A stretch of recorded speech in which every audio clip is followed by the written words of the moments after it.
Muy buenas tardes a todos y a todas. Bienvenidos a este encuentro que hace la Universidad Nacional de Lomas de Zamora en el día de la fecha. Hoy con la particularidad de que lo estamos haciendo en forma coorganizada entre la Secretaría de Extensión Universitaria y de la Facultad de Derecho y la Secretaría de Asuntos Estudiantiles de la Facultad de Ciencias Sociales. Así que les damos las bienvenidas a todos. Yo le voy a ceder la palabra a nuestra moderadora, la doctora Arce, no sin antes avisarles que esta actividad van a exponer cada uno de los disertantes, y luego de la exposición de ellos, ustedes podrán realizar las preguntas que estimen pertinentes a través del chat, que es la herramienta que tiene esta plataforma. Así que, Sandra, buenas tardes, te cedo la palabra. Muy buenas tardes a todos, bienvenidos, bienvenidas. Hoy tengo el placer de ser moderadora en esta conferencia que fue organizada por la Secretaría de Extensión de la Facultad de Derecho, en conjunto con la Secretaría de Asuntos Estudiantiles de la Facultad de Ciencias Sociales de nuestra querida facultad, de nuestra querida Universidad Nacional de Lomas de Zamora. El tema elegido para esta conferencia es un tema de actualidad importante en este momento que estamos pasando a nivel mundial. El tema que proponen y que nuestros disertantes convocados van a tratar es el COVID en el sistema de riesgo del trabajo. Se ha convocado a 2 disertantes para brindar sus conocimientos en cuanto a esta conferencia y el tema a desarrollar, quienes van a brindarnos y nutrirnos de sus conocimientos serán el licenciado Oscar Lescano, licenciado en Relaciones Laborales y docente de nuestra universidad, concretamente de la Facultad de Derecho, y también fue convocada la doctora Daniela Fabier, relatora de la Corte Suprema de Justicia de Mendoza, y doctora en Ciencias Jurídicas y Sociales. Cedo la palabra al licenciado Lescano para que demos de una vez la apertura de esta conferencia y poder nutrirnos con sus conocimientos. Y bienvenido, licenciado. Bueno, muchas gracias, Sandra. Espero que estén todos bien, de salud principalmente. Mientras voy saludándolos, voy a intentar compartir la pantalla ya inicialmente. Agradezco a la organización de este encuentro, que seguramente nos va a complementar en la mirada que busca, digamos, complementar la mirada social, laboral, con la legislativa y jurídica. Así que, a modo de introducción y para cumplir con mis tiempos de 20 minutos, les comento que yo voy a encarar un poco una breve introducción al funcionamiento del sistema, comentarles cómo venía funcionando previo al coronavirus, a la llegada del coronavirus, qué medidas se fueron tomando al respecto, y al final voy a compartir algunos indicadores del sistema, como para que luego la doctora pueda adentrarse puntualmente en los aspectos jurídicos alcanzados y no por esta norma. ¿Me escuchan bien? Sí, perfecto. Bueno, entonces vamos a iniciar el camino. Inicialmente, lo que quería describir es el sistema en su funcionamiento habitual. Digamos, en este cuadro, lo que intentamos mostrarles y compartir con ustedes es que, bueno, en el sistema de riesgo de trabajo, si bien estamos dentro de un marco de seguridad, de la seguridad social, se conforma este seguro obligatorio, donde se conjugan también la articulación de otras normativas, como por ejemplo la de las normas de seguridad e higiene, del cual, como se menciona aquí abajo, el empleador es el principal responsable en su cumplimiento, Pero bueno, aparece a partir del año 96 la figura de las ART y este nuevo sistema que es obligatorio, que obliga a todos los empleadores a contratar la ART, y como a modo de contraprestación, la ART se compromete a brindar sus prestaciones dinerarias y prestaciones en especie, fundamentalmente frente a las contingencias amparadas por la ley, que hablamos de accidentes de trabajo y enfermedades profesionales. Claro está que dentro de accidentes de trabajo tenemos la derivación del accidente in itinere, que no viene en este caso en cuestión a desarrollar. Fundamentalmente el sistema viene a tratar de mejorar la siniestralidad, haciendo foco en la prevención, y instaura algunos mecanismos para garantizar las prestaciones a todos aquellos trabajadores con alcance nacional. Dentro de esta contraprestación solamente quiero mencionar que se instrumenta el Fondo Fiduciario de Enfermedades Profesionales.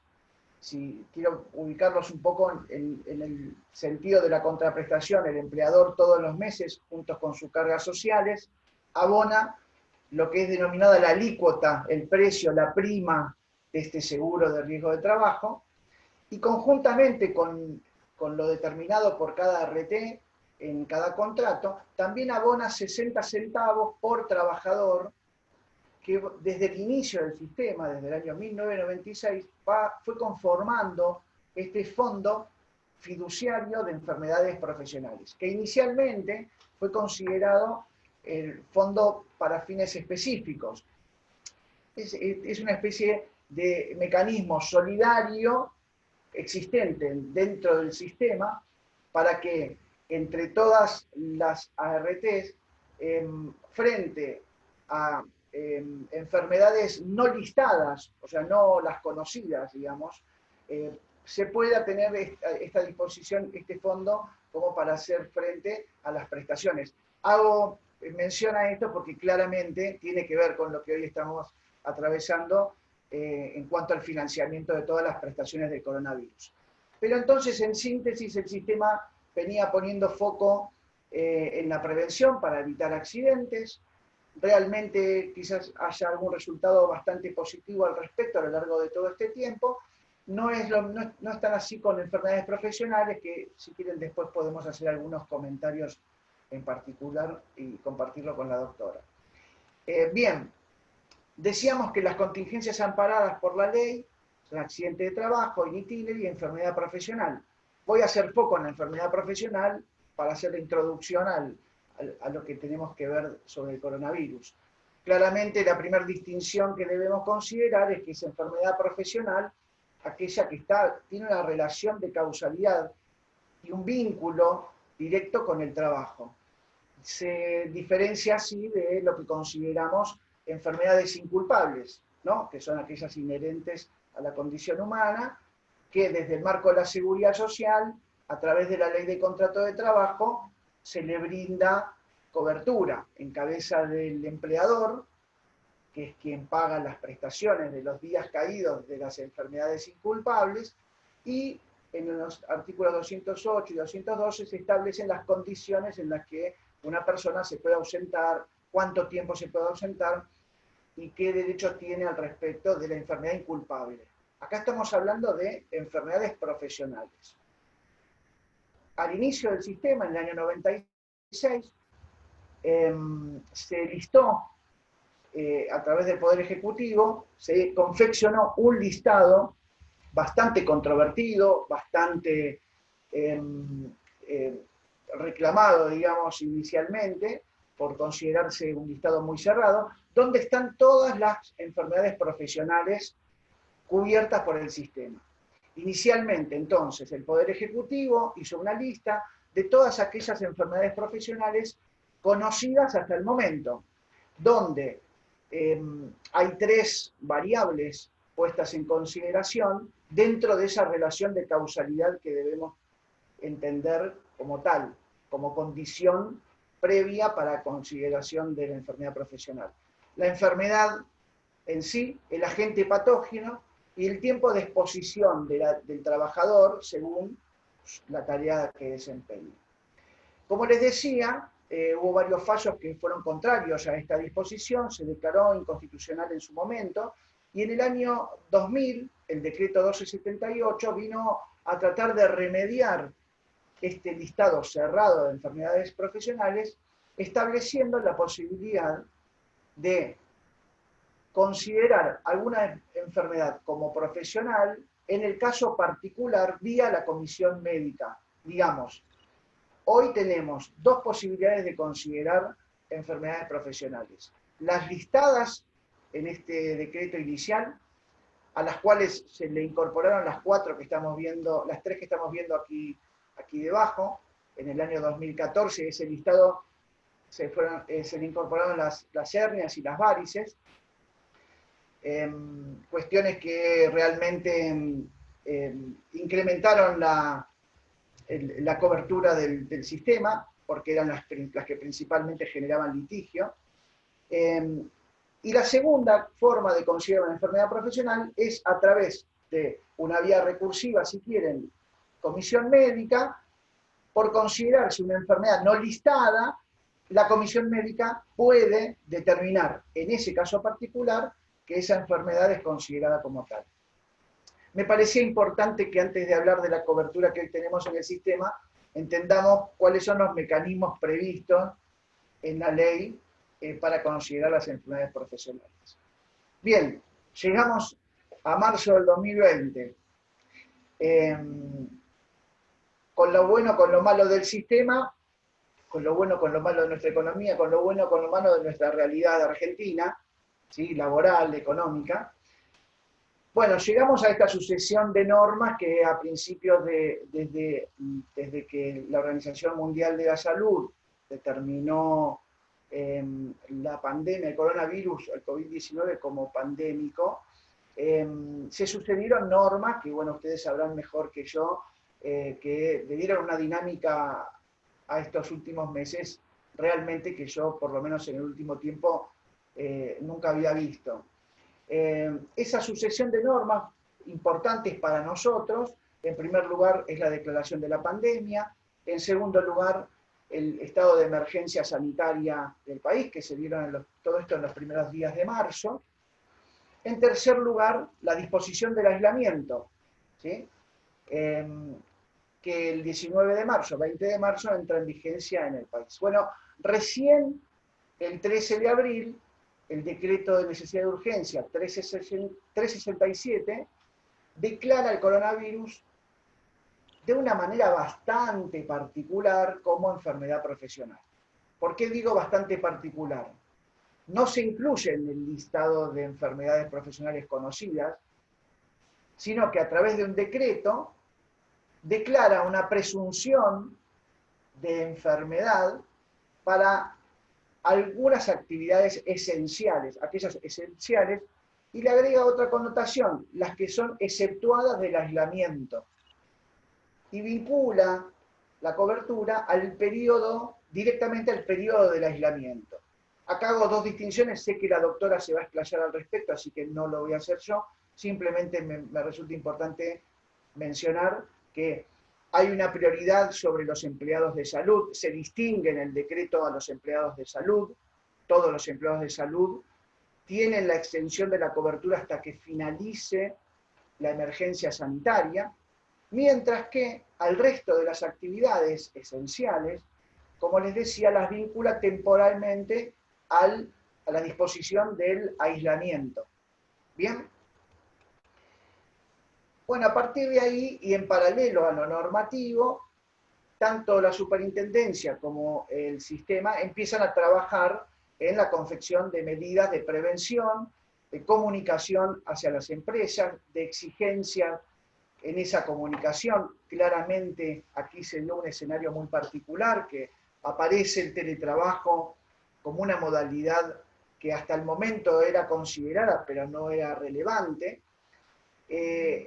Aparece la consideración de trabajadores exceptuados esenciales, y también aparece la complicada disposición de análisis jurisdiccional de cada provincia de cada, les diría, cada municipio, bien, para gestionar la cobertura del coronavirus. Bueno, simplemente acá les menciono algunas de las medidas de prevención que tomó el sistema.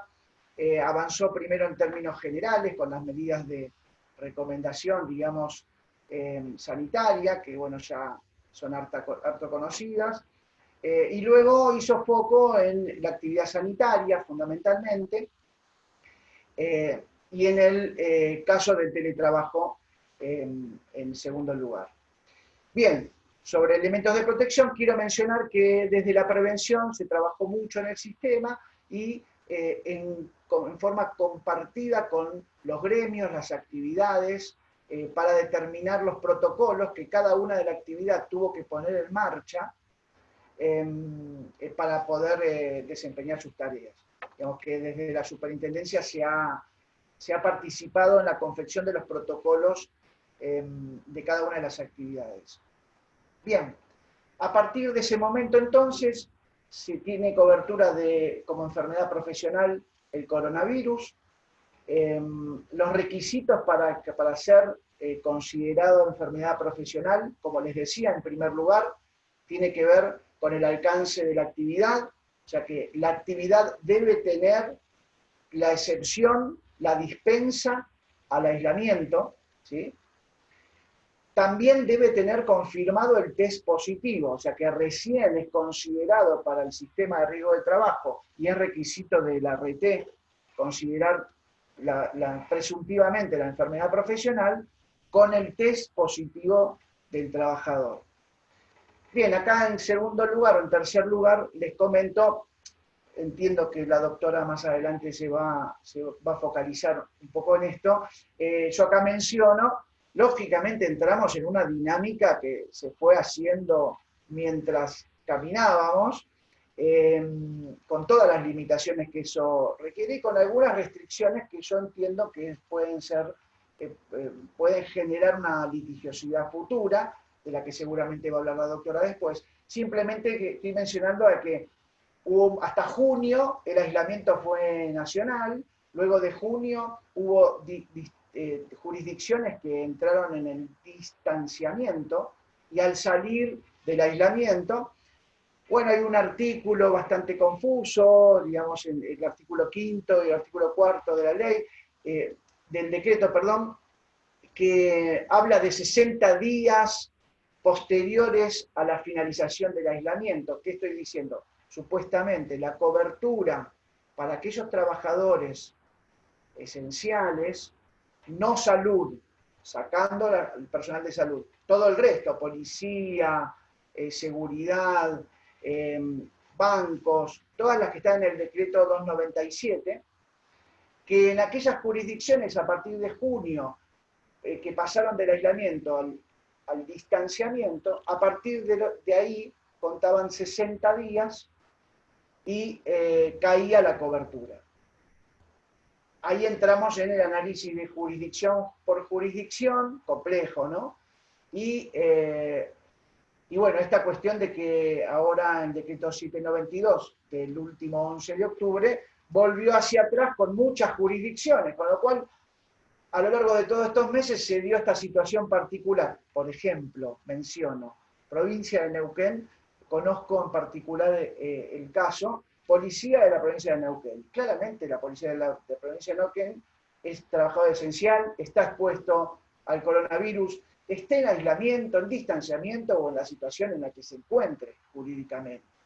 Sin embargo, la única manera de poder darle cobertura desde el sistema, estando en el distanciamiento, habiéndose cumplido los 60 días posteriores a la salida del aislamiento, es vía comisión médica. O sea, no es que el sistema no le da la cobertura, sino lo que le dice es, ya no es más presuntivo el coronavirus una enfermedad profesional cuando está en el distanciamiento, sino que lo paso a considerar como una enfermedad no listada y entonces activo el mecanismo de la enfermedad no listada que comentamos al principio de la charla. Sé que esta parte, por ahí lo digo rápido y es un poco engorroso, pero me parece importante manifestarlo de esta manera para que después lo pueda desarrollar la doctora. Bien, entonces, hoy la cobertura se está dando a todos los trabajadores exceptuados del aislamiento, y el sistema le pide este requisito de que tenga ya confirmado el coronavirus y que, bueno, entran estas disquisiciones de jurisdicciones que entraron y salieron del ASPO y del DISPO y cómo actúa el decreto en ese sentido.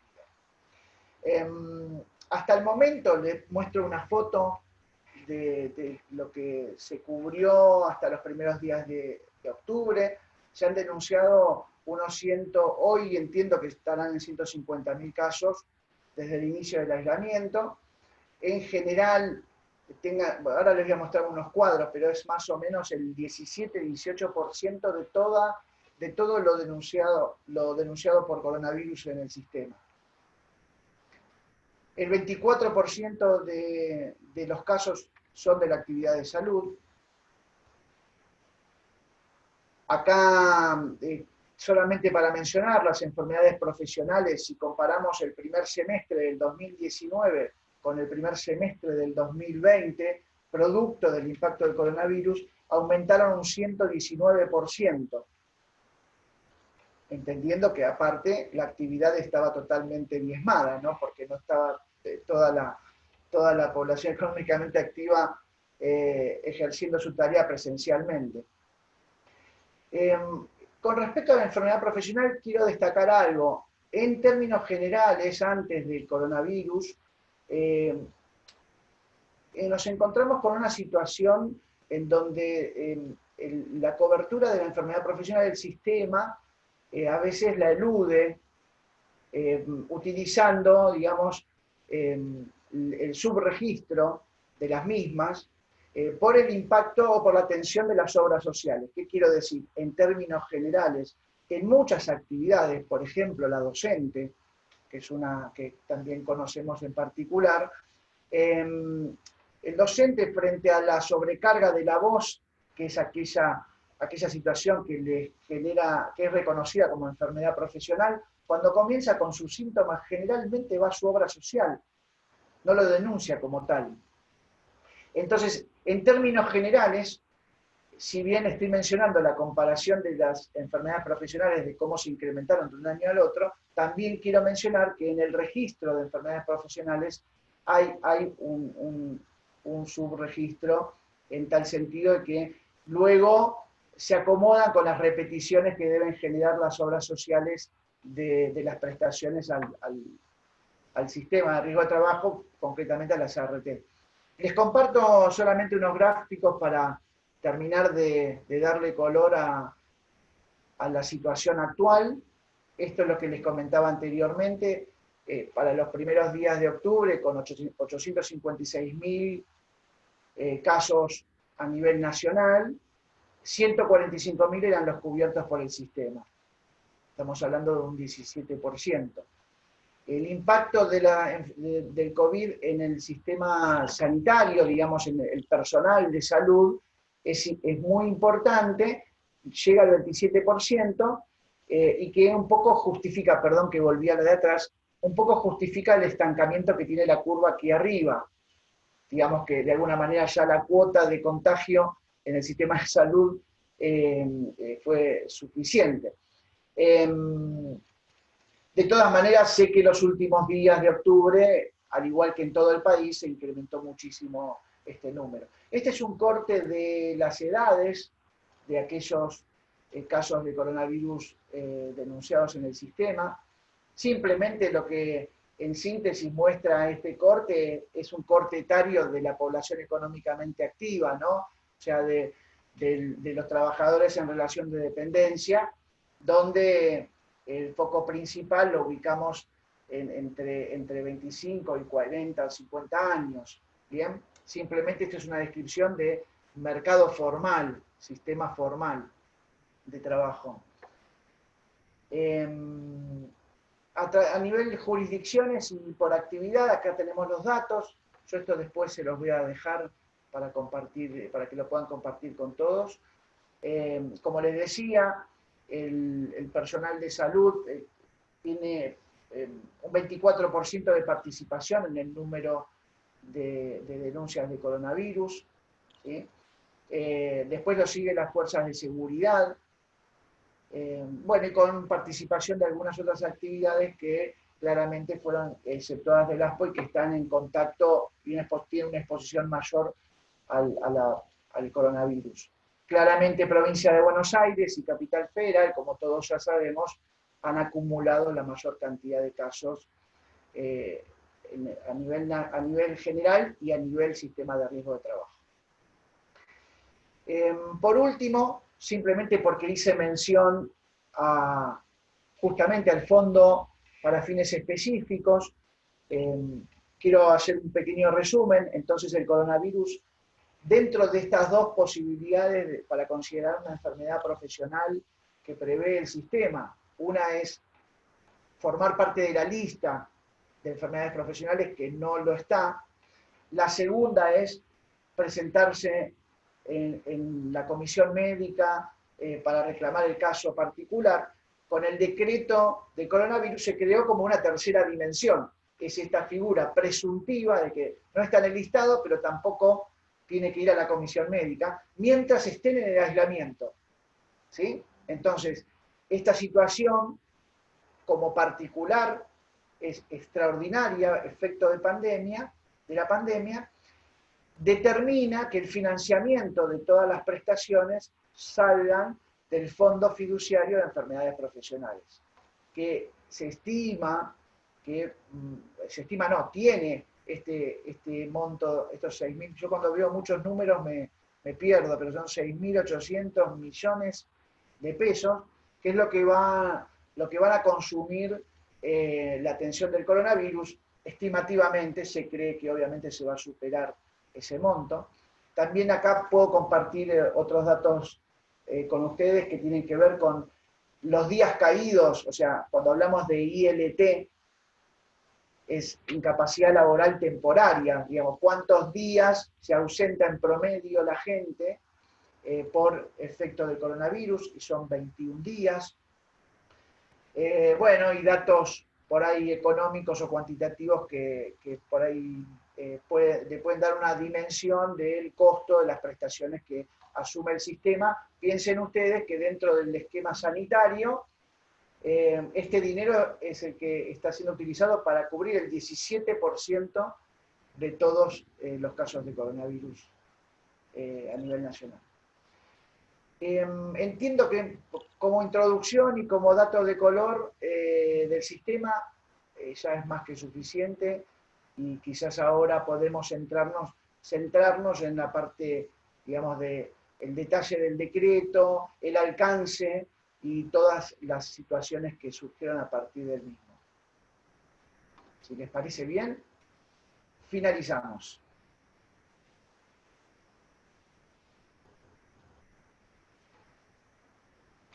Sandra.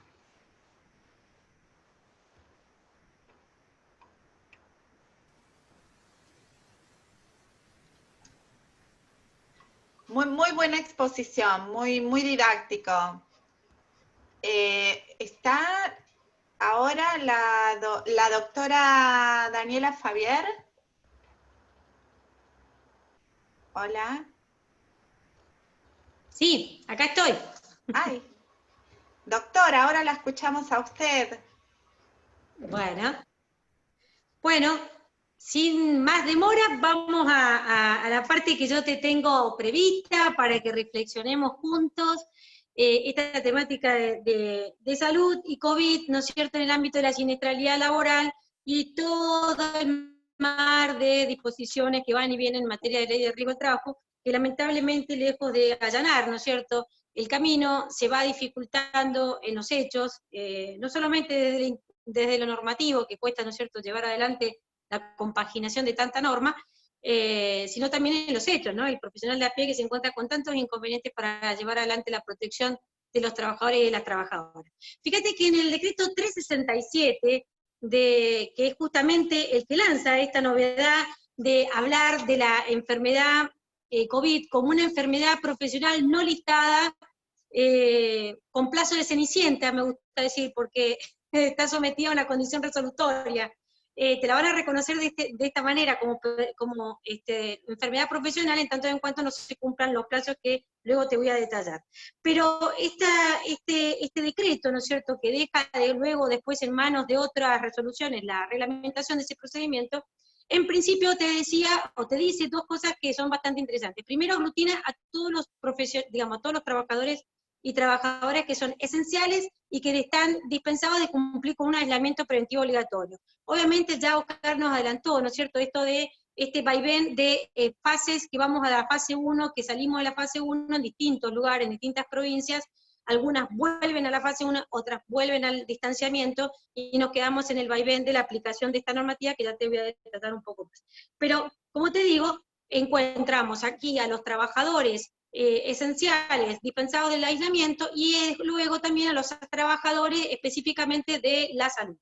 Y allí a estos dos grupos, estos dos universos de trabajadores y trabajadoras, les ha previsto un procedimiento administrativo en el ámbito de la Comisión Médica Jurisdiccional, de manera originaria, ¿no es cierto?, y en instancia, digamos, única de la comisión, o sea, no la ha sacado del sistema de las comisiones médicas, sino que le ha dado dentro de las comisiones médicas un procedimiento específico para COVID, ¿no?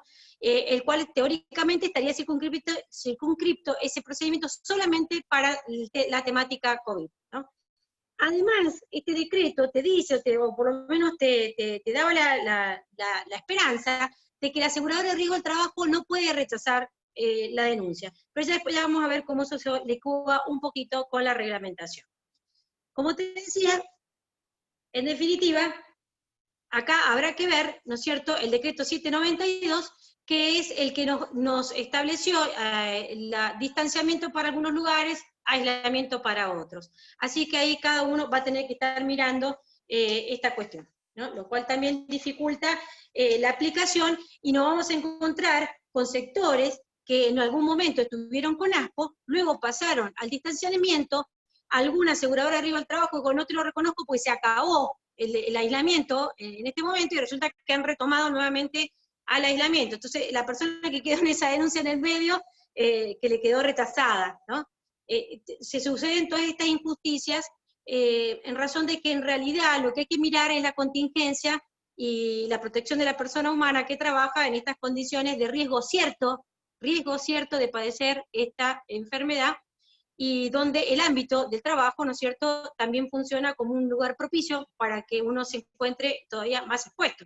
Y eso es algo que es responsable el sistema de salud, y el de mantener, el derecho de mantener el trabajador, de mantener su indemnidad protegido, no solamente por la ley de riesgo y la ley de seguridad, sino también por la ley de contrato de trabajo, el artículo 75, las convenciones, etcétera, ¿cierto? Yo te lo digo como rápidamente para ir a la reglamentación. Bueno, como te cuento, esto implica que en nuestro sistema, y un poco como ya adelantaba Oscar, nosotros nos encontramos con lo que típicamente conocíamos como accidente por el hecho súbito y violento, una categoría. Otra categoría, las enfermedades listadas, sean profesionales o del trabajo, ¿sí? Una tercera categoría son las no listadas, sean profesionales o del trabajo, pero que no están listadas, y que eran reconocidas y son reconocidas en el caso concreto, haciendo el trabajo justamente de acreditar que las mismas son como consecuencia del trabajo, ¿no es cierto? Esta modificación que en principio el listado, ¿te acordás que fue cerrado? Luego con el decreto 78 se produjo esa apertura, solamente para el caso concreto. Es decir, que vos lográs en una empresa, mirá la dicotomía, lográs en una empresa el reconocimiento de una enfermedad que es propia del lugar donde está trabajando, pero solamente se incorpora para ese trabajador que logra la sentencia favorable. Sus compañeros de trabajo, que pueden padecer la misma situación, de enfermedad por el tipo de trabajo, el tipo de actividad que se realiza, los obligan a hacer juicio, porque lograr ese reconocimiento judicial, ¿no es cierto?, esa enfermedad no listada, no le incorpora al listado. Entonces implica que aun cuando tengamos una problemática que se da y que se sucede en un lugar o en un establecimiento, los trabajadores se ven obligados a iniciar juicio. O sea, nos encontramos con estos tópicos, ¿no? Bueno, y como cuarta posibilidad, que es la que nos crea el decreto 367, como te estaba diciendo, uno se confunde ya con los números 367. con números porque nada basta, con la cantidad de números que hay que andar repitiendo. Bueno, y la cuarta, como te decía, la cuarta posibilidad que se crea a través del decreto 367 es la enfermedad profesional COVID no listada, ¿no? No está reconocida como presuntiva por imperio legal, pero bajo condición resolutoria. Es decir, que tiene vigencia de cenicienta.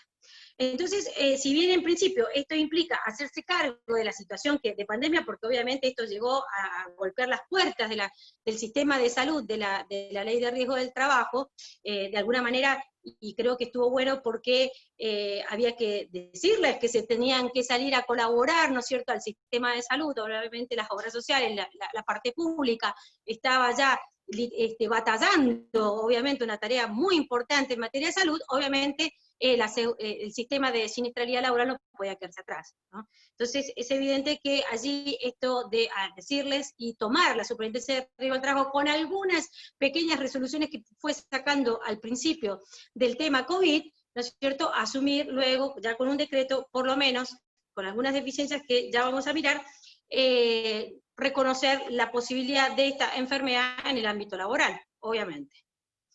Pero esto también te da pie para que resignifiquemos, aun cuando esto no es la temática de profundidad de la charla que te tengo propuesta, pero resignifiquemos lo que es accidente laboral. En realidad no nos interesa que sea súbito y violento, nos acaba de demostrar una pandemia, un COVID, un virus que uno puede ser contagiado de manera suave y sin ningún hecho súbito. O sea, entonces, digamos, forzar los hechos para que encuadren en esto de súbito y violento, realmente no da con la realidad, ¿no? Igual que decir que algo es laboral porque está en un listado, tampoco. Entonces, nos encontramos que en realidad la importancia es que la contingencia que se produce y que se tiene que reparar y que se tiene que cubrir, ¿no es cierto?, es aquella que se produce como consecuencia o en ocasión del trabajo. Esa es la realidad. O en el trayecto, que en el trayecto también está incorporado, obviamente, las dolencias que se producen allí en el trayecto. Pero además de, ¿por qué? Porque además tiene un impacto todavía mayor, tener presente esto, porque la aseguradora de riesgo del trabajo no solamente debe prestaciones en especie dineraria, debe prestación de prevención.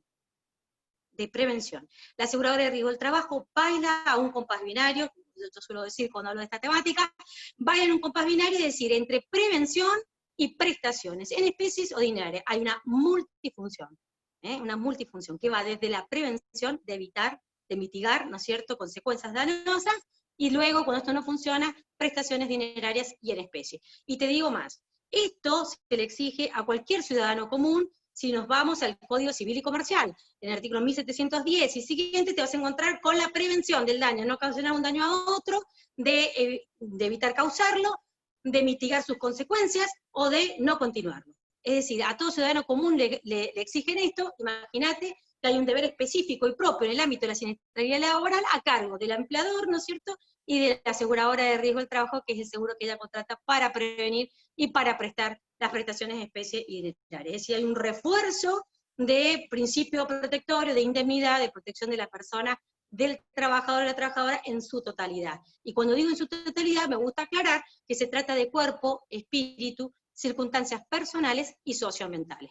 Mira esto último, lo socioambiental ha impactado en el mundo del trabajo, nos ha llevado a la casa, nos ha llevado a los barbijos, digo, para que veas que la persona humana es un todo, no es una pieza anatómica, como muchas veces uno termina viendo en materia de siniestralidad laboral, donde la persona humana es reducida a una pieza anatómica y a un grado de incapacidad respecto a una pieza anatómica, sin tener la consideración de todo lo que implica, ¿no es cierto?, ese impacto en el mundo de esa persona humana, en los aspectos, vos decía, cuerpo, espíritu, circunstancias personales y socioambientales. Entonces, como te digo, sería importante, ¿no es cierto?, la resignificación de lo que es accidente. Pero bueno, vamos con esto, te lo dejo como reflexión para otro día, para otra charla que nos encontremos, y vamos a la resolución, ¿no es cierto?, 38.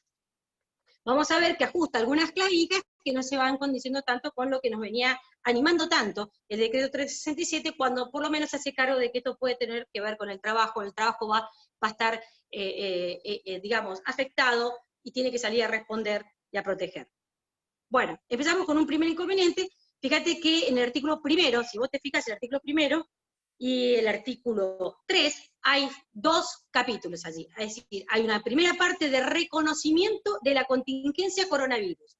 Es decir, ¿cómo reconocimiento de la contingencia coronavirus? No era que era una enfermedad, no era que el decreto 367 la presume como una enfermedad profesional no listada.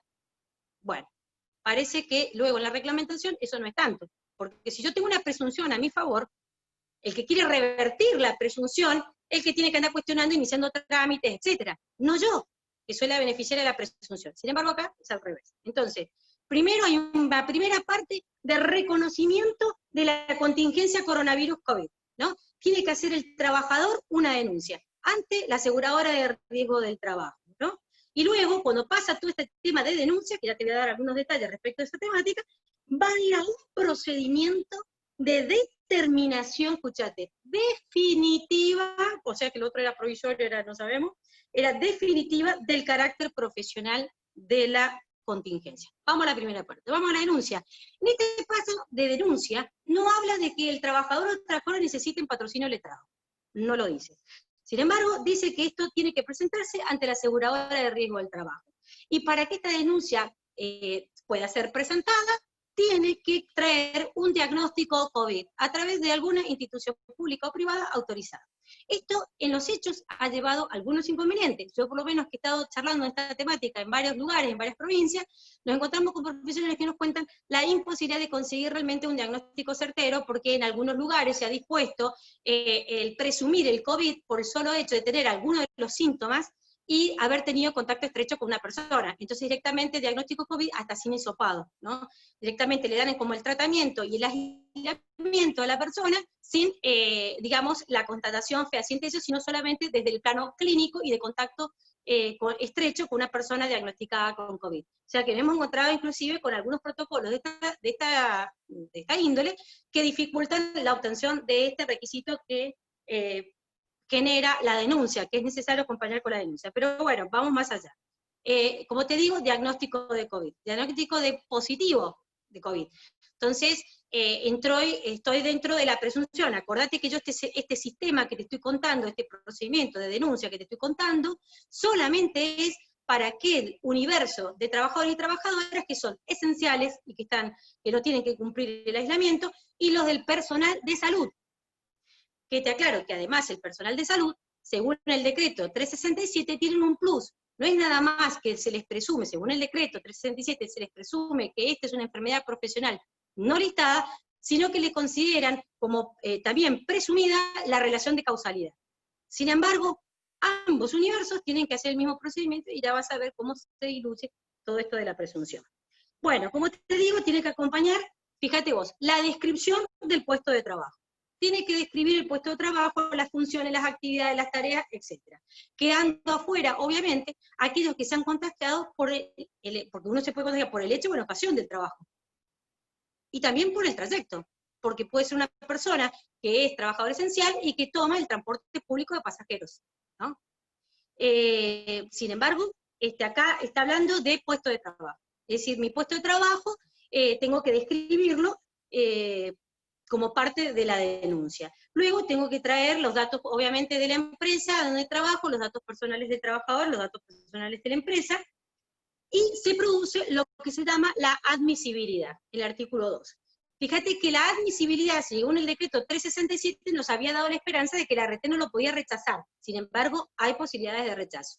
Cuando hablamos de la admisibilidad formal de la denuncia, si hay controversia, dice la resolución 38 reglamentaria del decreto, si hay controversia, lo va a dirimir la Superintendencia de Riesgo de Trabajo. Controversia respecto de lo que te acabo de decir. Entonces, puede haber una controversia, la Superintendencia de Riesgo del Trabajo lo tiene que resolver, obviamente en un plazo breve, ha dispuesto 48 horas, con una opinión técnica vinculante, dice una opinión técnica vinculante, y el silencio, dice, el silencio de la superintendencia implicará la admisibilidad de la denuncia. Es decir, se produce la controversia, se va a la superintendencia de riesgo del trabajo, en 48 horas no contesta, se entiende ese silencio, esa manifestación, se entiende como admisibilidad de la denuncia. Perfecto. Ese es un supuesto. podemos tener tres supuestos. Yo pensé allí tres supuestos. Uno, silencio que genera admisibilidad de la denuncia. Dos, aceptación de la denuncia. Si la Superintendencia de Riesgo de Trabajo dice, mirá, la RT se ha opuesto mal, porque o no tiene ningún color la oposición, y los requisitos están la denuncia es correcta, ¿no? O sea, aceptación lisa y llana. Tres, que la Superintendencia de Riesgo de Trabajo te lo rechace. La posibilidad que esta denuncia sea rechazada por la Superintendencia de Riesgo de Trabajo y no tiene previsto ningún recurso, ni ningún planteo para levantar esto. Entonces, ahí entramos otra vez al peligro. La controvertió, o sea, la RT la controvierte, la resiste, va a la superintendencia no es que no se expide y me la rechaza. Tendré que presentarla de nuevo, me pedirán nuevamente los requisitos, quedo noqueada y tengo que ir contra el empleador.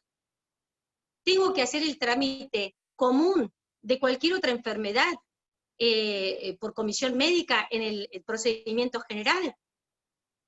Bueno, estamos hablando de una persona que está enferma, estamos hablando de una persona que tiene un certificado COVID, ¿no es cierto?, un diagnóstico COVID, y le estamos haciendo perder el tiempo en esto cuando lo que sí tenemos certeza de esta enfermedad es que es capaz de producir la muerte en poco tiempo, ¿no? Entonces, hacemos perder el tiempo a una persona que no sabemos con qué gravedad está el virus impactando en su salud, ¿no? Y en su salud psíquica, porque cuánto temor hay, ¿no es cierto?, y cuánto miedo, cierto, que hay respecto de esta enfermedad y de su contagio, y de tenerla y de padecerla, ¿no? Bueno, eso para que prestemos allí atención. Superado esta situación que tenemos de denuncia y de posible controversia y de posibles opciones que te acabo de decir, nos encontramos con el procedimiento para la determinación definitiva, definitiva del carácter profesional de la contingencia. Es decir, ahí tenemos que traer, según esta resolución, tenemos que traer la que ha cesado, la incapacidad laboral temporaria, se ha verificado la denuncia, o sea, la denuncia que te acabo de contar el procedimiento, se ha verificado la denuncia, y entonces el trabajador tiene que, él, iniciar un trámite para que se defina el carácter profesional en forma definitiva del COVID, ¿no? Acá sí se le pide, esta presentación es por escrito, y se le pide que sí sea con patrocinio letrado. Lo anterior, fíjate, no, sí se exige el patrocinio letrado. Nuevamente se le pide la descripción de las tareas. Una cuestión que ya había hecho en la denuncia, y que si logró sortear todo este inconveniente que yo te acabo de contar, la denuncia quedó admitida, no hay controversia en eso, bueno, no importa, te vuelven a pedir toda la descripción de tu actividad. Mirá qué más te piden. El fundamento de la relación de causalidad directa e inmediata de la enfermedad denunciada con tu trabajo. ¿Y dónde está la presunción entonces? Si yo tengo una presunción a mi favor, quien tiene que decir esto es la aseguradora de riesgo del trabajo, no yo.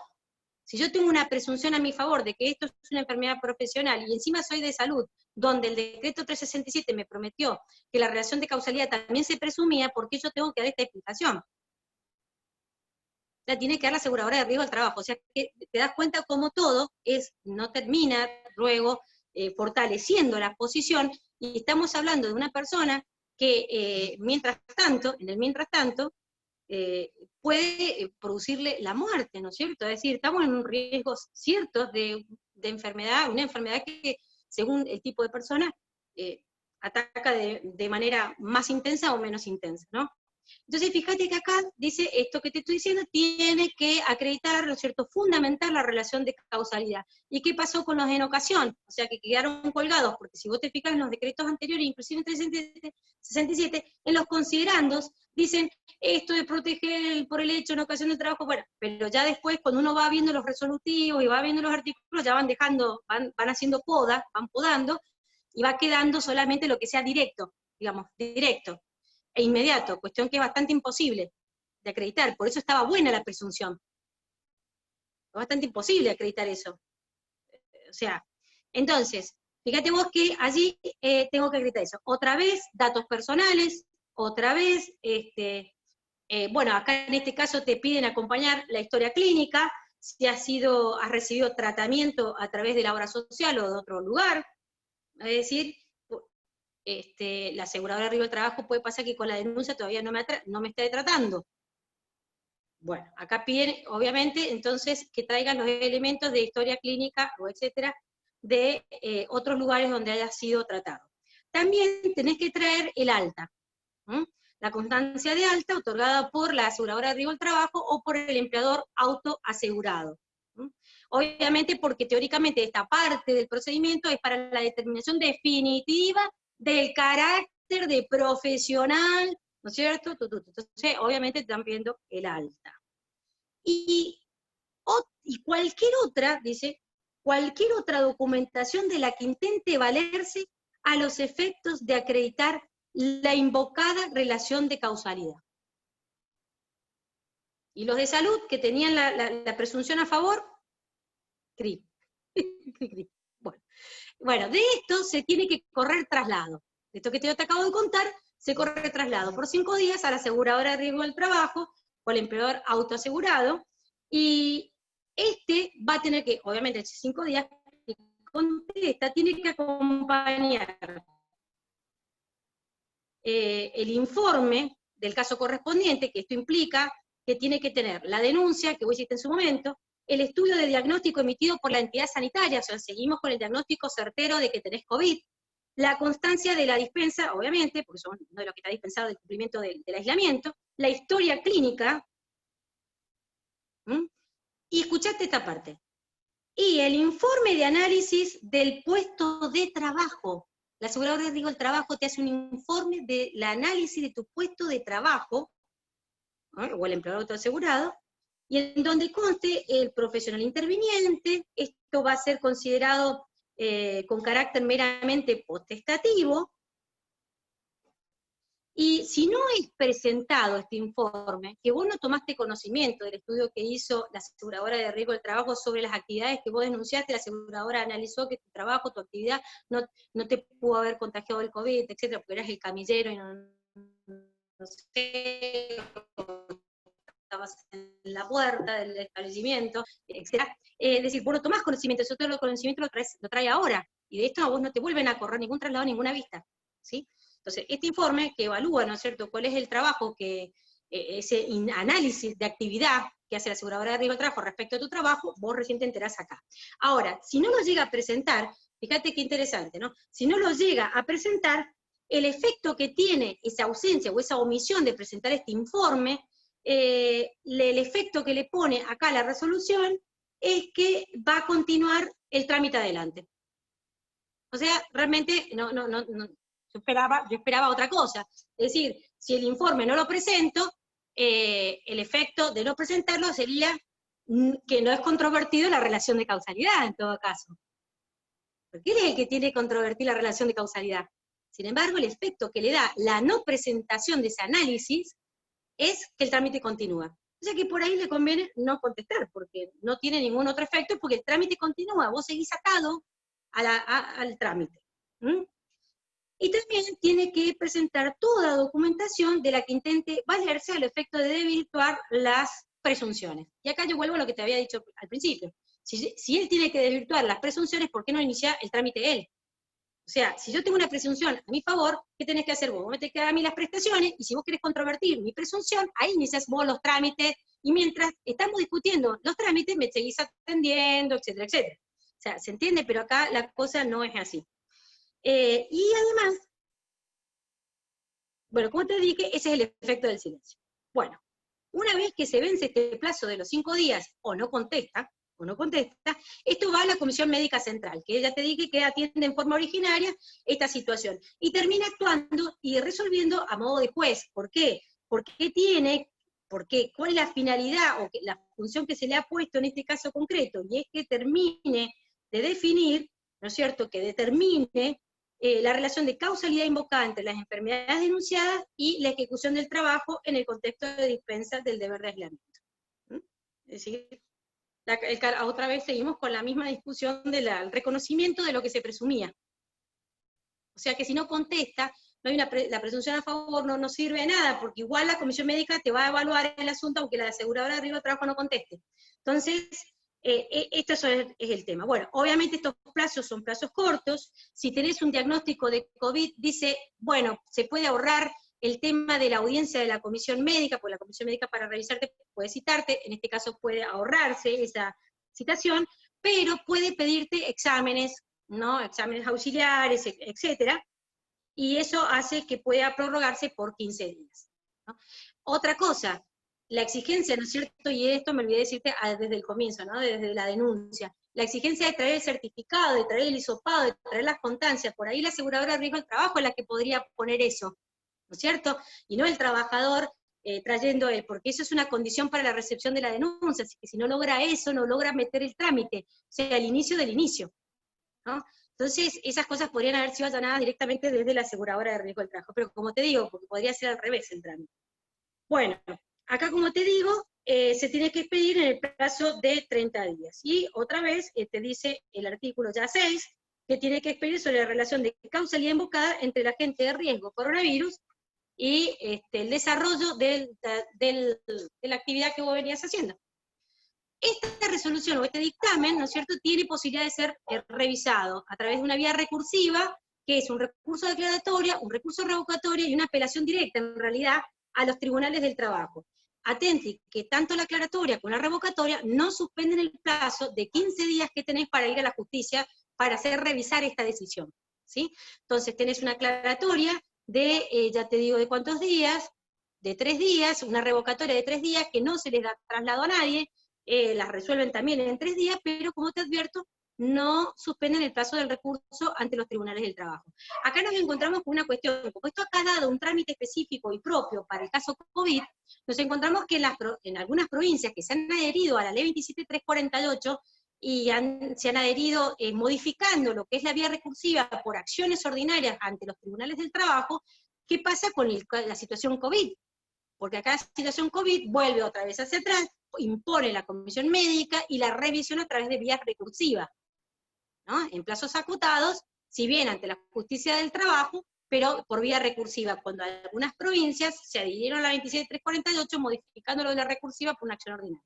Entonces, acá nos encontramos con esta cuestión, ¿no es cierto?, de que el procedimiento COVID tiene esta situación nuevamente de vía recursiva, y inclusive después, luego ya lo vas a ver en el artículo 11 o 12, no me acuerdo bien, te dice expresamente esta resolución que toda otra disposición legal que se lo ponga queda sin efecto. O sea que nos entramos a preguntar qué pasa con esas disposiciones que te daban la posibilidad de la revisión amplia en el ámbito de la justicia laboral. Y bueno, está la aplicación del artículo 12, que dice que esto es de manera excluyente, y que no se va a tomar en cuenta cualquier otro precepto que se le oponga, ¿no?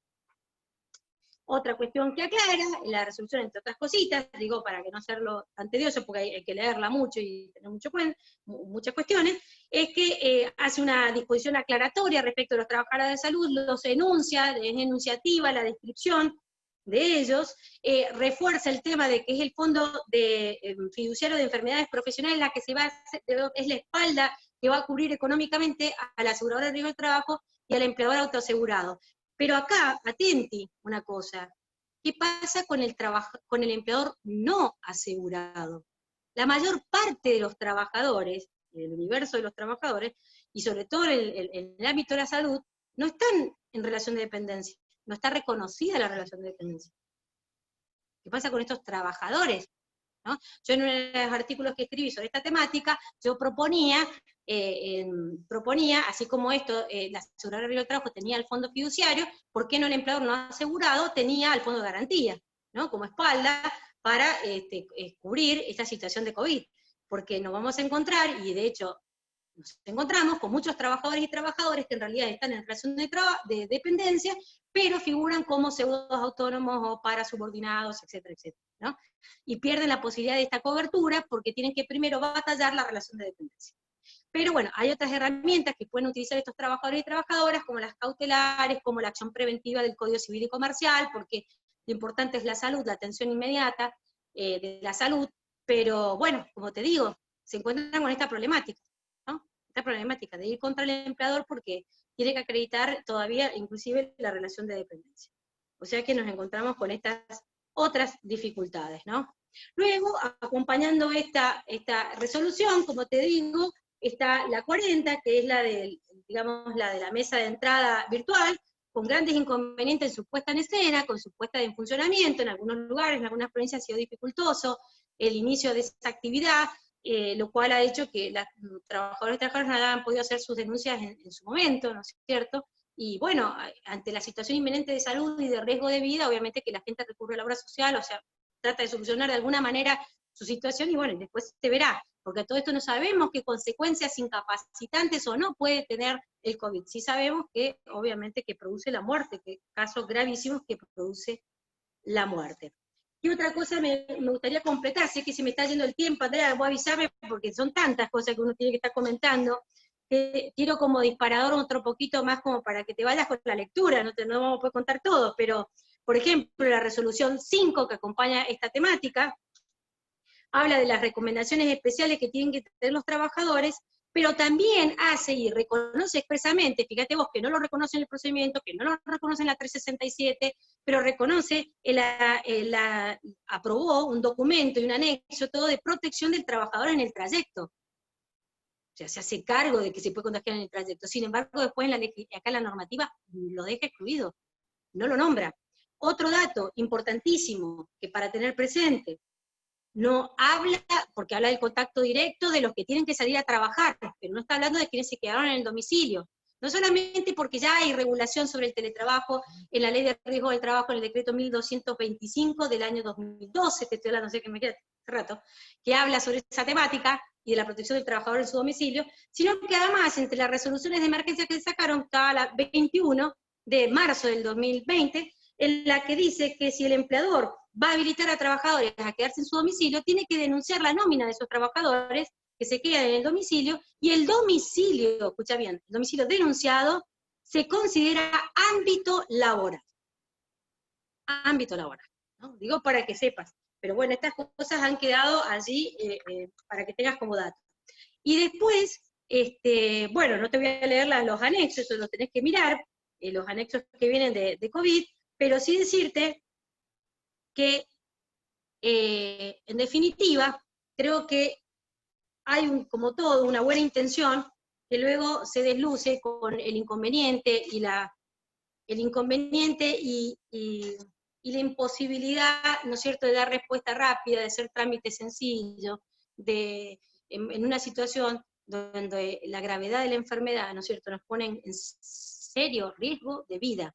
Estar discutiendo estas cosas sin la atención previa, sin que sea el otro, si yo tengo una presunción a favor, etcétera, ¿no? Fíjate que en esta distinción que hace del universo de trabajadores COVID, de los universos de trabajadores COVID, es decir, de aquellos que tienen la actividad esencial, le ha puesto los 60 días una vez terminada el aislamiento, generando toda la inseguridad de las veces que se vuelve de aislamiento a distanciamiento, de aislamiento a distanciamiento, cuando la enfermedad no puede ser catalogada por eso, sino si tuvo que ver con el trabajo, si fue por el hecho, por una ocasión, etc. Es decir, tomar esos parámetros no son reales, no se adaptan a la realidad. Y después, en el caso de los trabajadores de la salud, ha puesto, ¿no es cierto?, ese plazo de ceniciento o esa condición resolutoria, una vez que se cumplan, una vez pasado, o sea, una vez la aseguradora de riesgo del trabajo va a tomar esos síntomas, esa enfermedad, aquellos que lo tengan inclusive pasados 60 días de la vigencia del 260, del decreto 260, que es la emergencia sanitaria. Entonces, para el año que viene es eso. Como te digo, la realidad puede imponer otra cosa, nosotros no conocemos los efectos que tiene todavía esta enfermedad, las consecuencias que tiene, el tiempo que dura su contagio, el hecho de que volvamos a la calle no quiere decir que esto pueda no ser cubierto por la aseguradora de riesgo del trabajo, que ella misma sabe y entiende que esto se puede contagiar por vía, ¿no es cierto?, aérea, ¿no es cierto?, el acercamiento o una distancia próxima con alguien que presente los síntomas, y sobre todo en establecimientos donde si ha habido un gran número de contagios, o en establecimientos donde justamente está en juego la salud, como son los establecimientos sanitarios, es obvio que uno tenga las probabilidades del contagio sea allí. Entonces, la verdad que la presunción que venía muy bien y que parecía muy interesante, como te digo, a mí me desilusionó un poquito, y creo que el procedimiento me dejó como un sinsabor.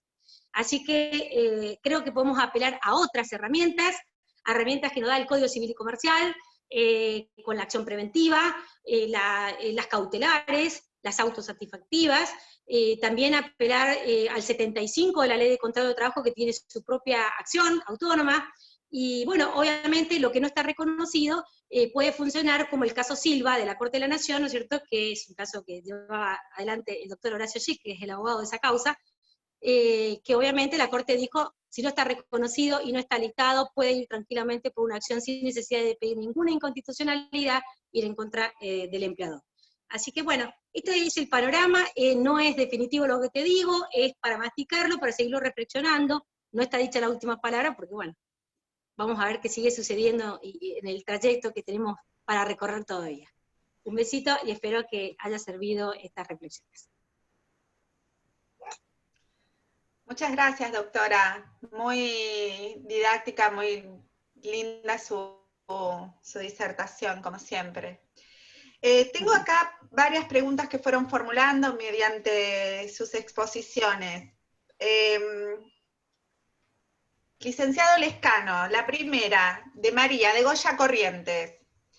La consulta es, ¿el personal esencial tiene cobertura si lo valida la comisión médica como una enfermedad profesional, menos el personal sanitario que es cubierta de forma directa por la ART? No, mientras dure el periodo de presunción vinculado al aislamiento, el personal esencial no tiene que pasar por comisión médica, ¿sí? Digamos que está cubierto. La diferencia con el personal sanitario es que no está limitado temporalmente a la disposición de aislamiento o distanciamiento, sino que la cobertura la va a tener hasta el finalizar el periodo de emergencia sanitaria. Bien. Digamos que el personal esencial, mientras esté dentro del periodo del aislamiento, no debe pasar por la comisión médica. Con todas estas limitaciones que acaba de mencionar la doctora, ¿no? Diciendo, la resolución 38 obliga a pasar por comisión médica tanto al personal esencial como al personal sanitario. Bueno. Esa es la interpretación. ¿Dura el aislamiento, doctora? Yo entiendo de la resolución 38. Ambos tienen que pasar por comisión médica. Ambos, nada más que con el procedimiento especial. Claro, pero el trabajador no va a ir a comisión médica mientras dura el aislamiento, simplemente debe ratificar luego la comisión médica, pero no es que va por el procedimiento de enfermedad no listada. Va por el procedimiento de la resolución 38 que acabo de contar. Tiene que hacer la denuncia con los detalles que dije, el paso de determinación definitiva con los pasos que dije, tanto el personal esencial como el personal sanitario. Esa es la resolución 38 que ha dispuesto ese procedimiento especial para estos dos universos de trabajadores que teóricamente se ven beneficiados por esta presunción. Uno con un plazo de 60 días desde que termina el ASPO y otro de 60 días desde que termina la emergencia. Pero ambos tienen obligación de pasar por comisión médica. Bueno, tenemos otra pregunta. La denuncia se tiene que hacer. Bueno, paso a otra pregunta. Tenemos a Susana Arce, que pregunta, los trabajadores que tienen asma no pueden concurrir al trabajo porque son de alto riesgo. ¿La cobertura del salario lo tiene que cubrir la RT? Para cualquiera de los dos, pueden responder cualquiera. No, al estar dentro del personal de riesgo, no tiene la dispensa legal para trabajar y no tiene vínculo con el trabajo, digamos. Claro, exactamente. El personal de riesgo, que no tiene que concurrir por en virtud de la resolución 207, que ha sido prorrogada, y que se incorporó a los trabajadores que tienen obesidad, pero que ahora los de obesidad también tienen que concurrir al trabajo, dice la resolución de emergencia que corresponde el pago del salario en forma total. Lo que tienen que combinar con su empleador es si la actividad que desarrollan puede ser realizada en forma remota. pero en el supuesto y improbable caso que no se pudiera realizar en forma remota porque hay actividades que no pueden hacerse, si es de riesgo, tiene que quedarse, tiene derecho, o sea, la resolución 207 dice que tiene que quedarse en el domicilio, pero cobrando el salario. Bien. Bueno, tenemos otra pregunta, Graciela Gutiérrez. Consulta, ¿qué médico se va a animar a rechazar una opinión médica en un certificado?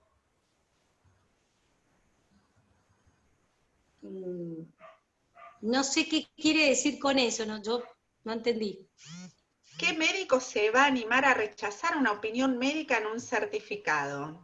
Calculo que querrá ¿Médico decir de qué? que diga algo distinto a lo que el certificado médico está, calculo, ¿no?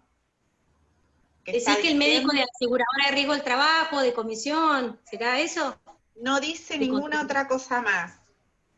No sé, porque viste que en la primera parte de la denuncia, fíjate vos que vos tenés que acompañar ese certificado de COVID, ese diagnóstico de COVID, puede ser controvertido por la aseguradora de riesgo del trabajo porque es una cuestión que está prevista en el trámite de la resolución 38, o sea que está como posible discutirlo.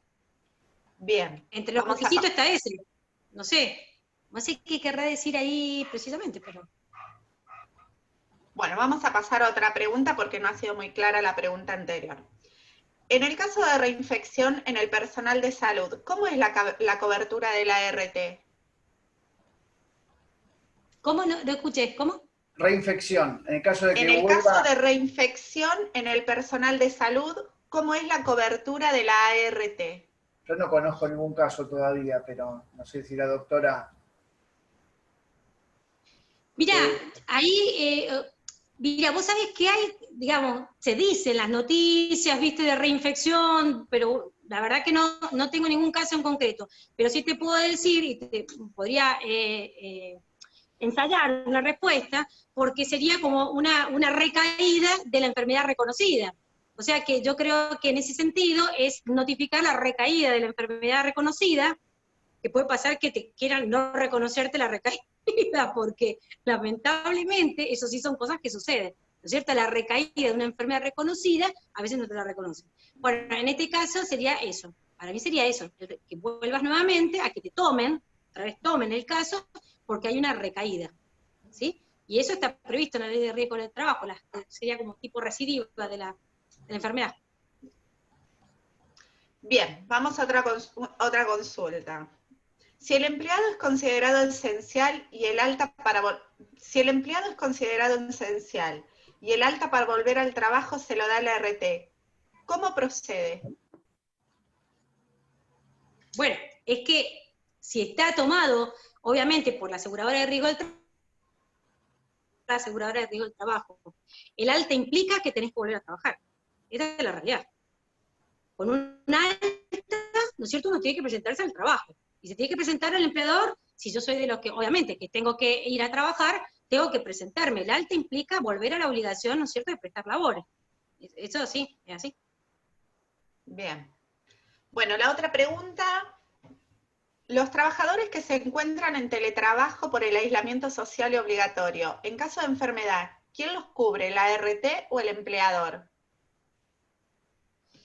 En el caso de COVID,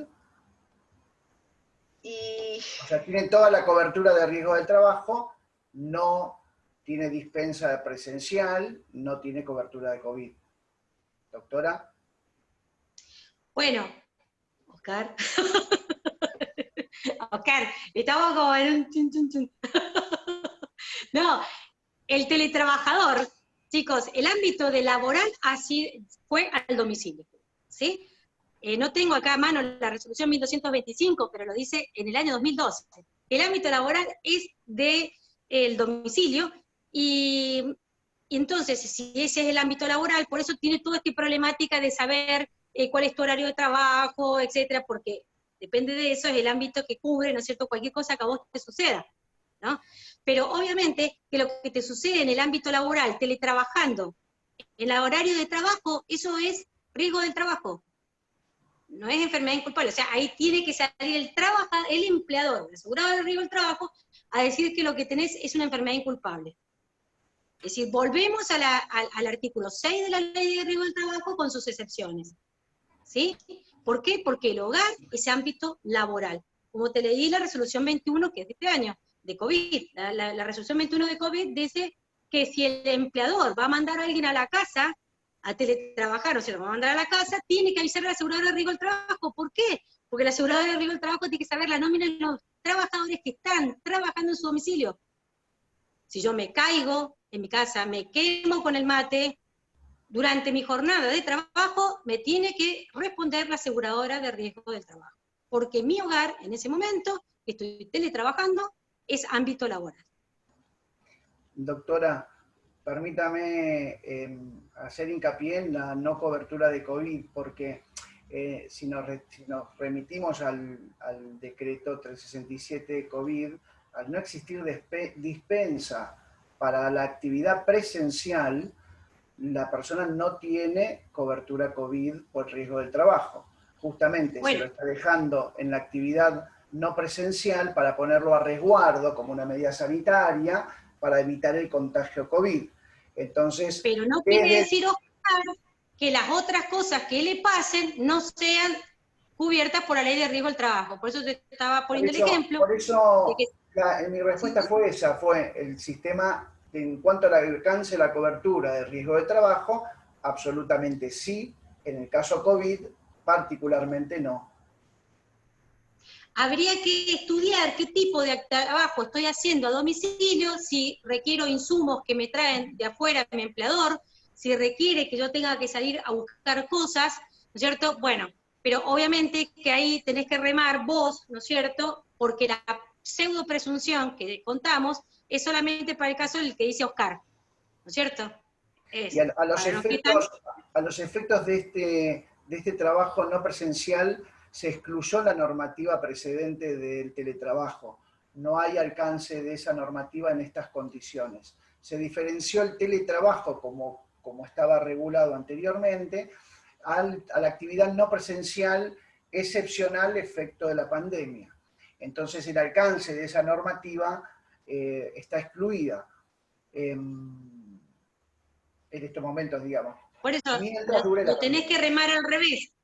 Claro, lo que pasa es que lo tenés que remar al revés, ¿te das cuenta? Porque como no tenés la presunción que te da la presencialidad, ¿no es cierto? El tener que estar presencial, ¿no es cierto? Porque soy esencial o porque soy de la salud, la cosa tenés que remarla al revés. Pero para que vos tengas esa vinculación, sos vos la que tiene que acreditar, uno el que tiene que acreditar esa relación de causalidad que tenga que ver con algo del trabajo. Si a mí me traen insumos de la empresa, o me traen contacto de la empresa, o yo tengo que ir a visitar a alguna otra persona, porque hago el listado de los, no sé, de los trabajadores, digamos, de los clientes en casa, pero luego tengo que ir a hacer visita, como algunos trabajos tienen, por ejemplo, donde se llevó el trabajo de oficina al domicilio y alguna cuestión de revisar o de ir a visitar algún cliente, puede generar, ¿no es cierto?, esa ocasionalidad, ¿no? Esa ocasionalidad.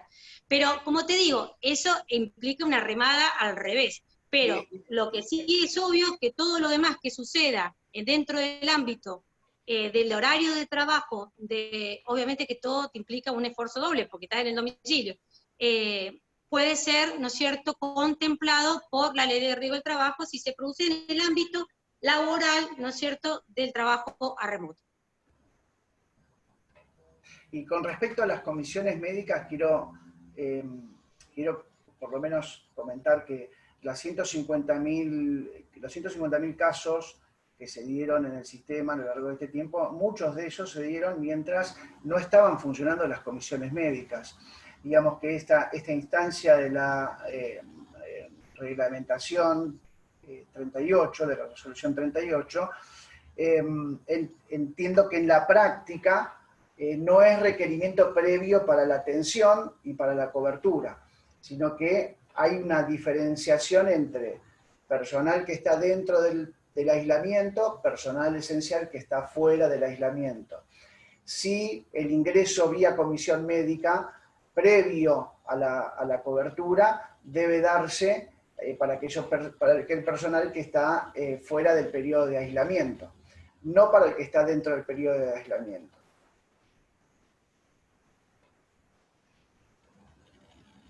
Bueno. Por lo menos en la práctica, eso simplemente para diferenciar. Claro está que, como bien menciona la doctora, digamos, estamos hablando de que todo el sistema de seguridad social y el de accidentes de trabajo en particular carga con una historia bastante complicada de litigiosidad y digamos, tironeo frente a la interpretación de la normativa. Por eso entiendo que en muchos aspectos se debería haber definido esta enfermedad de manera directa, sin presunción, digamos, como enfermedad profesional. Lo que pasa es que ahí también había algunas limitaciones económicas que habría que ver cómo se implementaban para evitar el fraude o que cargue el sistema de riesgo de trabajo con parte de la cobertura del sistema sanitario nacional. Es una situación muy extraordinaria.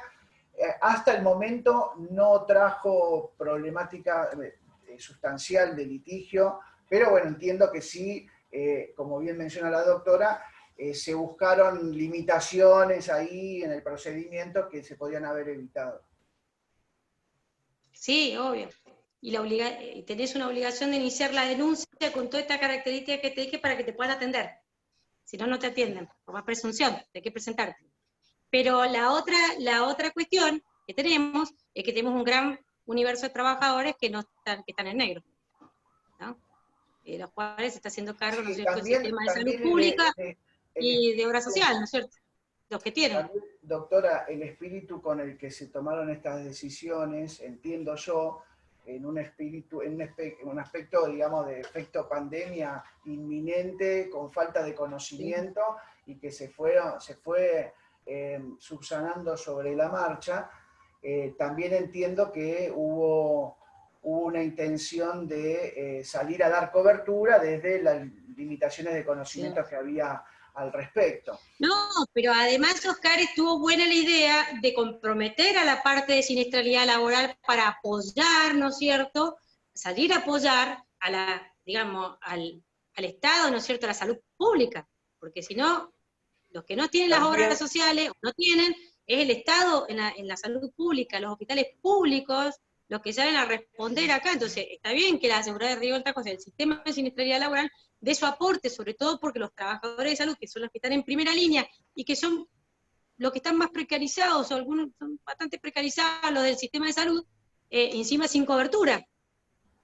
Entonces, si el Estado se tiene que hacer cargo de los que tenían cobertura de riesgo, con los que no tienen porque son parasubordinados, o sea, estuvo bueno que salieran a reconocer eso, está bueno. Por otro lado, por primera vez se consideró el sistema de riesgo del trabajo como parte, como engranaje del sistema sanitario nacional, en sentido amplio. Entonces, si nos ponemos a analizar el efecto de la cobertura inmediata, en realidad es soslayada por la indicación de que el trabajador debe acudir en primer lugar al sistema sanitario jurisdiccional donde se encuentra para tener la inmediata atención. Luego, tanto la obra social como los organismos públicos repetirán los costos y los gastos al subsistema sanitario que corresponda, digamos, ya sea al público, a la obra social, o a la RT. Y creo que ahí hubo un espíritu en el sentido de dar inmediata atención. Y es que esa era la idea, porque eso me parece genial, porque vos imagínate que no sabemos qué consecuencias tiene, que mejor que salir a atender rápidamente a la gente. Pero bueno, lo bueno hubiera sido allanar algunas cositas, algunos trámites que sí, yo estoy muy contenta de ese reconocimiento, pero después tengo que, como estamos en un momento de reflexión, o sea, estamos conversando y reflexionando, bueno, tengo estas otras cositas para decir, como uno ve en los hechos estas dificultades, ¿no es cierto?, que se presentan con tanto trámite y con tanta cosa. Eso sería digamos, en un momento donde sabemos que esta enfermedad tiene este riesgo mortal, ¿no? Tiene este riesgo mortal. Bueno, voy a hacer la última preguntita para dar un cierre a esta conferencia. ¿Las vacaciones deben ser tomadas en forma obligatoria en este marco de no circulación? Sí. no sé qué opina la doctora, pero la pregunta es muy amplia y entiendo que sí, la licencia debe ser gozada por el trabajador porque, digamos, hubo continuidad en ese sentido. Bueno, claro, no sé, como dice Oscar, es un poco amplio el asunto. Está bien lo que dice Oscar. Es verdad, mirá, acá el tema es que lo que no puedes tomar como licencia de vacaciones y esto es que te tengas que quedar en la casa, ¿no es cierto? Digamos como tips, eso te digo como tips, ¿no es cierto? Es decir, el hecho de que uno tiene que cumplir un aislamiento no quiere decir que esté de vacaciones. Entonces eso, atente. Pero luego, ¿no es cierto?, una vez que se restablecen las condiciones de trabajo, ¿no es cierto?, porque a vos te toca ir a trabajar, te toca circular, te toca andar, obviamente te tomás la licencia correspondiente, ¿no es cierto? Pero el tema es cuando vos tenías que quedarte en la casa obligadamente por ¿no es cierto?, una decisión del Poder Ejecutivo, ¿no es cierto?, por una cuestión de pandemia, y te la quisieran computar como vacaciones, ¿no es cierto? Ese era eso es lo que se intentó evitar, ¿no es cierto?, de alguna manera. No sé, Oscar, ¿te acordás que era algún decreto por allí, que ahora no me acuerdo Sí, los números? Lo claro. dice, precisamente eso. Bueno, Esperemos que muchísimas podamos gracias. tomarnos vacaciones, Sandra. Estaría ideal, ¿no? Y No después sé de qué irá a tanto, pasar. Bueno, desde ya muchísimas gracias, doctora Fabier. Licenciado Lescano, le voy a ceder la palabra al doctor Arce para que cierre la conferencia y haga las últimas palabras de la cuestión. Muchísimas gracias a todos y a todas. gracias, muchas gracias. Bueno, lo mío también pasa por el tono de los agradecimientos, agradecerle a la doctora Sandra Arce su rol de moderadora, agradecer especialmente a nuestro profesor, licenciado Oscar Lescano, por su presencia en esta actividad, y por supuesto a la doctora Fabier, que la verdad que tuvimos el gusto de conocerla este año y ya es la segunda vez que la molestamos para que nos acompañe y nos enriquezca con su conocimiento en estas charlas. Y bueno, también un agradecimiento especial a María Florencia Salvador por habernos puesto a trabajar juntos, las dos facultades. Estamos trabajando con un mismo objetivo para nuestra Universidad Nacional de Lomas de Zamora. Yo creo que todos de acá deben haber sacado sus conclusiones, los aportes fueron riquísimos, así que agradecerles a todas y todos por habernos acompañado. Y bueno, vamos a dar por finalizada esta actividad, siendo día viernes, 20-30 horas, la verdad que se extendió un poquitito más de lo que pensábamos. Gracias por estar todos ahí, y bueno, nos estaremos viendo en futuras actividades. Bueno, muchísimas gracias por la invitación. Oscar, me encanta, Oscar, estar en mosaico con vos. Es muy lúcido, ha traído toda una información estadística que también es importante. Ahora voy a analizar. Para la próxima charla donde estemos juntos. Entonces, ¿Qué hago, pero Florencia? Oscar, ¿Lo digo, me encantó lo digo o no lo compartir con digo? vos.